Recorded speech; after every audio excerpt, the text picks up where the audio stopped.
Surat crime બ્રાન્ચે એસી outdoor ચોરી કરનાર આરોપીને 1.50 લાખના મુદ્દામાલ સાથે ઝડપ્યો।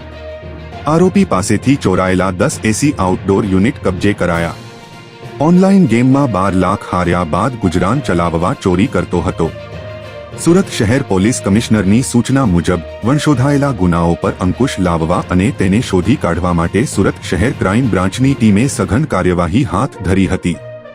બાતમીના આધારે પોલીસે જિલ્લાની બ્રિજ નીચે જાહેર રોડ પરથી આરોપી ચેતનભાઈ રમેશભાઈ લખાણીને પકડી પાડ્યો હતો। તે આશરે 1.5 વર્ષથી મોબાઈલમાં 3 પત્તીની ઓનલાઈન ગેમમાં આશરે 12 લાખ રૂપિયા જેટલા પૈસા હારી ગયો હતો, જેના કારણે છેલ્લા 3 મહિનાથી તે ઘરેથી નીકળી ગયો હતો અને જાહેર જગ્યાઓમાં રહેતો હતો। પોતાનું ગુજરાન ચલાવવા માટે તે રાત્રિના સમયે સુરત શહેર વિસ્તારમાં આવેલી ઓફિસો તથા દુકાનોમાંથી એસી-ના આઉટડોર યુનિટ કાઢી લેતો હતો અને વેચાણ કરવા માટે એક ગોડાઉનમાં ભેગા કરતો હતો। આ કાર્યવાહીથી સુરત શહેરના અલગ અલગ પોલીસ સ્ટેશનમાં નોંધાયેલા ચોરીના ગુનાઓનો ભેદ ઉકેલાયો છે।